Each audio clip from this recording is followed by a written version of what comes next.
kontraktor. Kadang-kadang benda ni kita tembung. Kontraktor yang gini kita nak lagu ni. Kadang-kadang kapal kita nak tu tak sesuai dengan rumah Ya, kita. sesuai dengan kita. Tapi kita kerah kontraktor kata tak boleh lagu ni. Jadi kita berbincang.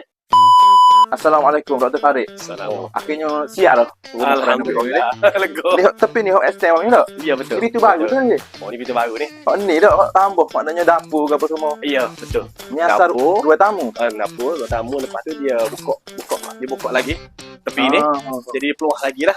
Oh, jadi luas dalam dalam ya. Ya, betul. Okey, so doktor, berapa lama progres ni? Maknanya extend tepi sikit, tambah dapur ni sikit dengan ada kaca balcony atas kan? Ya, betul. Berapa lama ambil masa renovasi kita? Masa kita nyari kontraktor tu. Kau mana pun 7 minggu ni kena siap. Ya, Ya, betul. Alhamdulillah lah siap. Maknanya kenal dengan WNS ni by recommendation jugalah. By recommendation sahabat lama jugalah.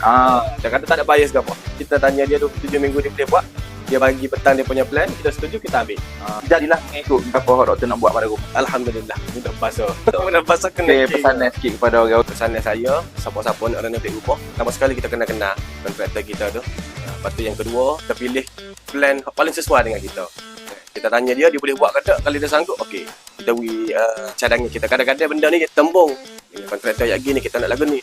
Kadang-kadang kapal hok kita nak tu tak sesuai dengan rumah Ya, kita. sesuai dengan kita. Tapi kita kerah kontraktor kata tak boleh lagu ni. Jadi kita berbincang dan dengan WNS ni, dia bagi selalu.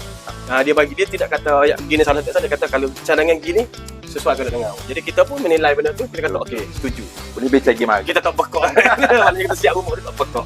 Benda yang kita nak, kita dapat. Benda yang dia suggest pun kita setuju. Doktor saya nak recommend WNS ni, dia sangat approachable. Malam-malam kita telefon pun dia akak. Paip bocor. Saya telefon ke lead kontraktor dia. Pukul 10 malam masa tu paip bocor. Kita telefon dia. Dia akak telefon. Maknanya dah kira masa. Dah kira sungguh lah. Sekarang alhamdulillah lah senang kira. Jadi kita pun berpuas hati. Siapa-siapa nak cari kontraktor untuk nak renovate rumah, kau nak buat rumah, kau nak tambah kau apa nak kurang nak tambah, kau ikutlah. Jangan carilah WNS terbaik.